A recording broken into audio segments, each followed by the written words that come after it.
Bonjour à toutes et à tous, je suis revenue avec une nouvelle vidéo, cette fois-ci pour vous présenter un peu ce que je fais.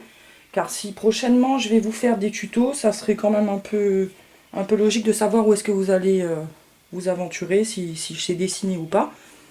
Donc tout d'abord, le fond que vous voyez ici, je l'ai fait à l'acrylique. Hein. Il est sur une toile, une toile de peinture en fait, hein, que j'ai acheté en bloc et que j'ai tout simplement dessiné là-dessus. Je vais dire que l'acrylique, c'est pas forcément un truc dans lequel j'excelle. Hein. Je suis plutôt du genre à aimer plus les crayons de couleur et les crayons HB, 2B, 6B, 4B. Parce que je trouve que c'est beaucoup plus précis que le pinceau. Le pinceau, j'ai encore beaucoup de mal. Beaucoup de mal à faire des choses précises. Vous voyez bien que là, l'arbre, il est un peu bizarre. Là, quand c'est plus petit, on le voit pas trop. Et là, je sors du cadre, donc vous pouvez pas voir. Mais sinon, après, dans l'ensemble, je suis assez satisfaite de la lumière qu'il y a ici, de l'ombre qu'il y a derrière, la brume et tout. Oui, après, c'est un concept. Voilà. Donc, je vais essayer de faire assez vite et voir aussi combien de temps ça prend pour mettre 10. Là, j'ai 10 dessins à vous montrer que j'ai fait. Et on va voir un peu en combien de temps est-ce que je prends pour vous les montrer. Donc on commence par mon logo, voilà. C'est un petit Pikachu que j'ai fait au crayon de couleur, au pastel, et j'ai juste ancré au feutre, voilà, les contours. Il est un peu vénère, je l'avoue, mais c'était souhaité. Après, je l'aime assez, il est mignon, et Pikachu, c'est vrai que c'est un peu mon chouchou, en fait. J'adore Pikachu, d'où le nom Picatissime. Voilà, ça c'était Pikachu. Ensuite, toujours dans les crayons de couleur et le pastel pour le fond, j'ai ici un Cattleya. Cattleya qui est une orchidée en fait. Voilà, le fond a été fait en pastel pour le fond. Et là, c'est des crayons de couleur en fait. J'ai fait que aux crayons de couleur, ici aussi également. Voilà. Je fais avec des crayons de couleur aquarellables.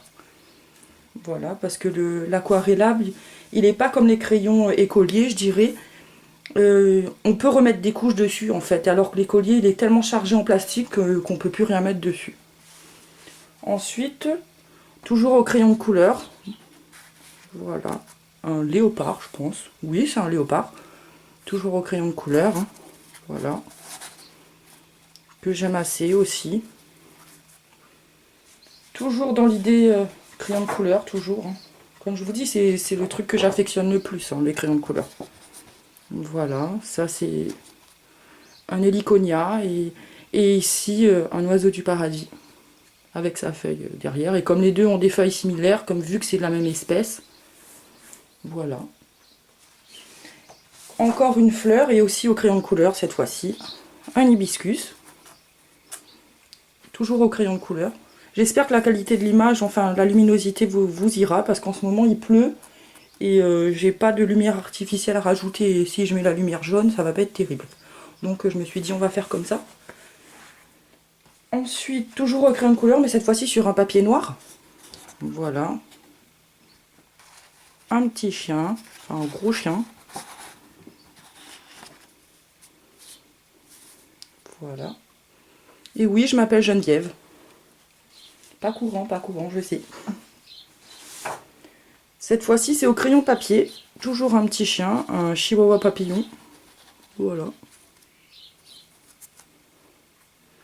Ensuite, j'ai essayé aussi de faire la transparence. Je vous ai dit au crayon de couleur pour ça? Oula, bah écoutez, c'est pas du tout ça, hein, c'est au crayon papier. Donc, je pense que vous avez compris.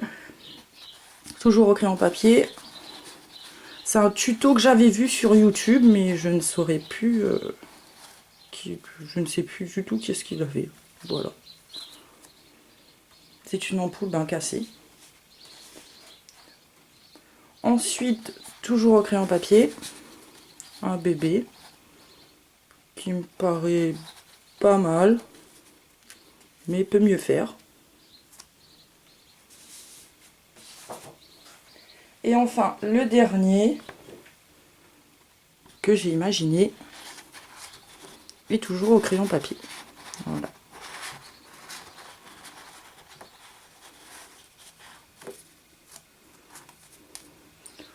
Voilà, donc c'était la première présentation de ce que je fais pour vous montrer un peu. Et je vais prévoir prochainement des tutos. Je pense que pour les premiers tutos, ça va plutôt être basé sur les cheveux. Parce que j'ai remarqué qu'il y avait beaucoup de gens qui savaient hyper bien dessiner. Et quand il s'agit de faire des cheveux, là, ça foire tout en fait. Les cheveux, c'est vrai que c'est assez technique. À vrai dire, j'ai passé beaucoup de temps à le faire celui-là, parce que c'est fait un cheveu par un cheveu. Hein. C'est vrai que c'est un peu... c'est pas vraiment évident. Mais voilà, je vous montrerai comment le faire. Bah écoutez, merci beaucoup d'avoir regardé cette vidéo. N'hésitez pas à vous abonner, ça m'encourage, mettre des petits pouces en l'air. Et tous les commentaires sont acceptés, constructifs bien sûr. Et comme je vous l'ai dit dans la première vidéo, je vous attends pour faire passer aussi vos dessins. Parce que c'est quelque chose que j'aime beaucoup, faire connaître les autres. Donc voilà, merci beaucoup, à bientôt.